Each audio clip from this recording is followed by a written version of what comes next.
Here we are back in the shop. We got the E34 on the lift, got our S52 and our get rag cleaned up. It's about time to slap the clutch on and trans on and then toss it in the car. So let me update you on where we're at. So here's our S52. We got the Super Sprint headers for it that we'll have to make fit.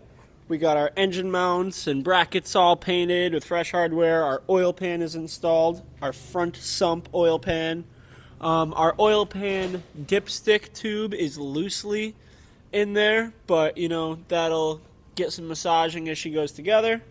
M50 manifold's going to come off. It's just sitting there to look pretty.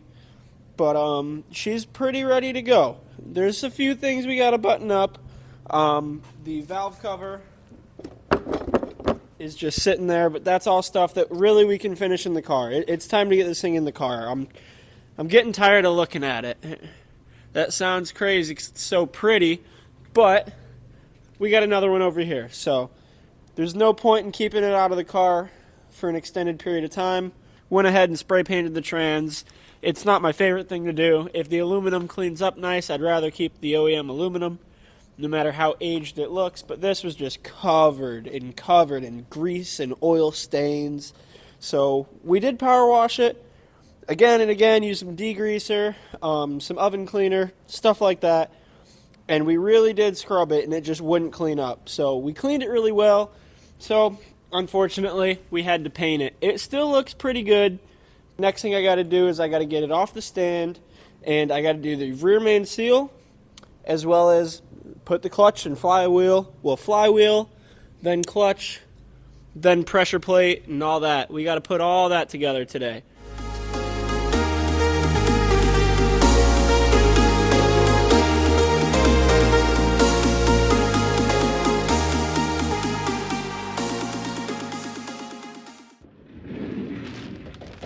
We got our rear main seal. You can see I did lower the motor to the ground because hanging up in the air just doesn't sit well with me. So it's still off the ground. I can swing it around, but again, I don't want to move it for no reason. Next thing I'm going to do is just buzz this off. It's going to be these two oil pan and then these four. So 4 10s here, 2 13s here, and 2 more 10s down here.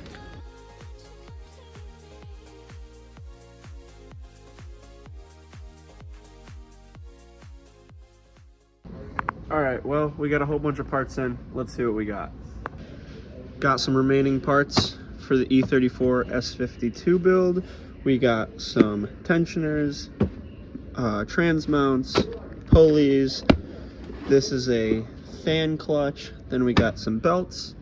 Then, the most exciting is, we got these rebuilt fuel injectors. One set is for John's S52. The other is for our S52 over here on the stand. And then an extra, I've actually kept, where are they? They're somewhere in here.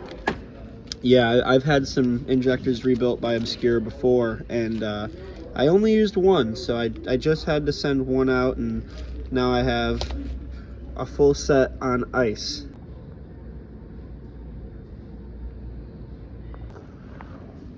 Got the injectors all locked in. Used a little bit of assembly lube for the O-rings just so they don't go in dry. None of them rolled over. Got the clips all in. So that's a happy day.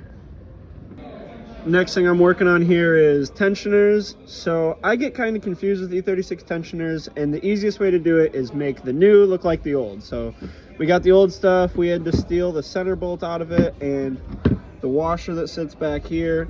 But we have the new tensioner and new pulley. So like I said, I get a little confused. Some of these cars don't have the same tensioners. Some of them don't have this upper pulley here. It gets kind of weird. Some of the AC tensioners, I've seen different stuff, is all I'm saying. So I don't know if there's like a go-to guide on this. I just kind of match up what's in the car and try to make it work. So this is, yeah, so we're gonna match this up like this, but all new stuff, so that's good. All right, I've been going to town getting some small things tidied up. We got tensioners on, we got belts on, This is something that I needed to experiment with. So since we were running the OBD2 valve cover, the M52 S52 valve cover, the connection here was different, and also I didn't want to run the vacuum line that goes to the hose down there in the manifold, so we just skipped that. But we needed something to connect this, so this is not the worst I've seen. I'm actually pretty happy with it. Hose clamping plastic, not ideal, but this hose was a snug fit in here anyways, so I'm confident it'll seal pretty well. It's not high pressure or anything, it is literally just crankcase fumes. So now they'll go back into the intake. Might do a catch can setup on this eventually, but not today. And so we got the fuel pressure regulator hose down here, we got fuel lines tight here and here, got injectors down, got the throttle body on, intake manifold, new gaskets there. I also made this little bracket right here. It's kind of hard to tell, right here, to hold the dipstick tube in for moving, because I got rid of all the factory brackets here, so we still needed something to hold the dipstick tube down. I'm pretty happy with it. I'm gonna pull the blue tape off stuff once we get it running. That's not a big deal, but for now I'm really happy with this. We are really close to starting this thing. Morning, guys. So I'm just finishing up dumping some oil in this S52, and then we're gonna see if she fires. She's buttoned up, ready to go, so let's see what she's got. I gotta put another jug of our nice Rotella in, and then we're gonna fire this thing up and see how she sounds open headers. And maybe we'll be able to take it for a rip today, we'll see. Got our fresh Wix filter that we're gonna pop in it, and we're gonna get a new O-ring in the cap as well. All right, I don't have any coolant in it yet, because if we have to take something apart, I don't wanna have to make a big mess. But there's jump pack. All right. Got power. Key is indeed in the ignition, clutch in.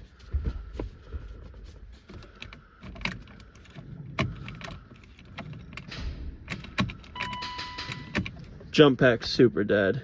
All right, let's see if she goes.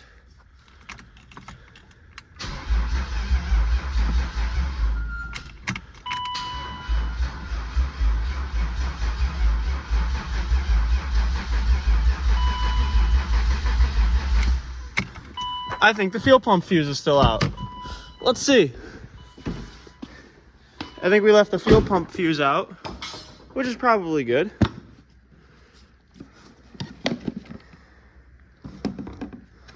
This guy right here has got to get turned back upside down so we can have some fuel, but we have good crank.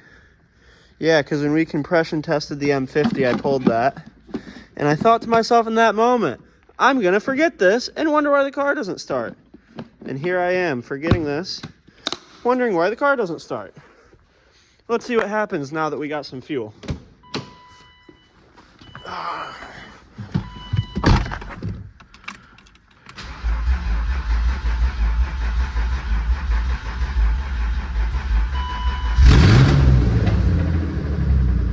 She's alive! All right, now we're adding some cooling juice. You can see we got our bleeder open. We got a no-spill funnel. You can hear our bleeder screaming with air. A no-spill funnel puts gravity on the system, so the pressure of the weight of the fluid will actually push air, and that's what you can see here. And when you get a solid stream out of here, should be blood. So I'm on my third bottle here. Oh, we're getting somewhere. We're just about there. So now this is the point where I would close this. And now I'm gonna start the car. We're gonna let it build some heat. Crank our heat full blast so we can fill that heater box as well. And she'll take a little bit more, and then it'll be a big gulp when you see the thermostat open, but that's not until we get about 180, 200 degrees. But hey, this is the home stretch, really. I mean, we got to do a drive, open headers, no hood. That's just how this goes. You have to start open headers. You have to drive it open headers and no hood just for the experience. And then after that, we'll button it up. But we got to make sure she works before we finish her all the way up. But yeah, I'm really happy with this swap. It was literally turn the key, put the fuel pump fuse back in. And honestly, that was probably good that we did some cranking without the fuel, just to build some oil pressure. You know, we built oil pressure, and then we built fuel pressure, and then we fired. You know, that's probably the proper way to do this. But hey, I was really just trying to go for it. Wasn't going to hurt anything. On big diesel motors, you don't want to start them with fuel right away. But this is not a big diesel motor. This is an S52 with worn-in rings. Not worn rings, worn-in rings. Not brand new. Key phrase right there. But yeah, I'm really, really happy with this. So hopefully she's a ripper. If she's not, I'll be very disappointed. I'm just gonna let it warm up a little bit. Let some things warm up. Try to get the thermostat to open, but I don't know if I want to run it long enough in here for the thermostat to open. The big thing I want to do is just see if I messed up anywhere. See if anything's gonna leak. You can see the oil burning off the headers. That's normal. Whatever it is burning off the headers, that's fine.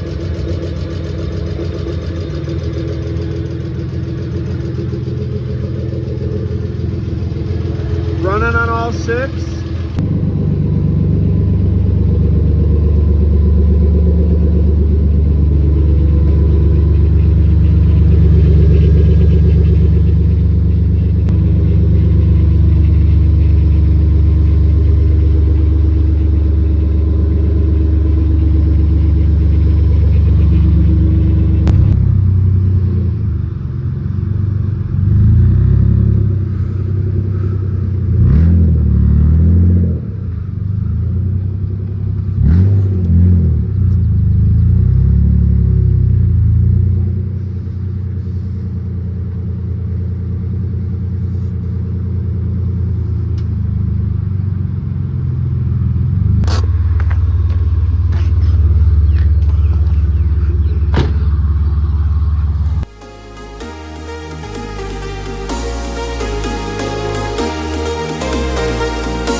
The E34 outside.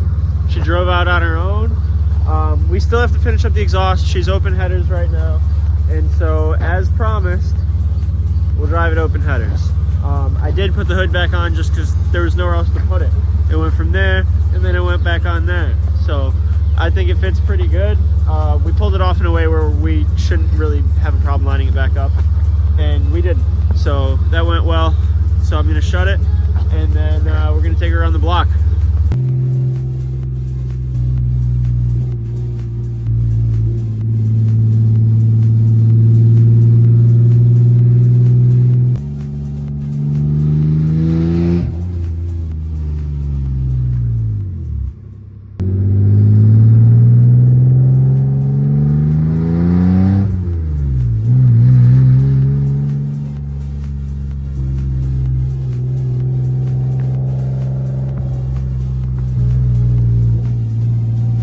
We made it 1.5 miles. We made it to the park. So now I'm gonna pop the hood, take a look around, but she drives pretty good. It's a beautiful day. It's really nice out here. Now I can tell how dirty this car is from being in the shop for about a month and a half maybe. Oh, you gotta pull from the front first. Sorry, not a big E34 guy here. I'm gonna flip you around and let's take a look. No injectors leaking. It's idling perfect. Belt drive's moving smooth. That's good. No pulley noises. Over here it's a bit louder due to the open headers. I hear a little slight tick over here, But with our open header situation, I really think it's that. Or maybe we'll go through and retorque our exhaust manifold gasket hardware. We'll go through and check on those after a good heat cycle just to make sure none of them loosened up. They're all tight, torqued down. We don't want an unnecessary exhaust leak. But I'm happy. Well, we made it back, so she works. I did my job. Next it's gonna go to our buddy Sam for some custom fab exhaust stuff. We've been playing around with a few different ideas on the exhaust, and it sounds like we're gonna be doing a full custom stainless off of our Super Sprint headers, which is gonna be really cool. We gotta clean it up, and that tire looks a little low, and it was kind of floating around. I didn't check tire pressure, so it's just about done. We're almost there. We're just coming up to the finish line. So hopefully you guys will be able to see this car at Tuner Galleria, March 9th in Rosemont, Illinois at the Stevenson Convention Center, part of the World of Wheels show. So if you guys are local, come on out. You'll see us there with a few cars. I know this one's going to be there, and a few more special cars. So if you're in the Chicago area, I hope you're coming. Hope we see you there, and hope we get to share this stuff with you.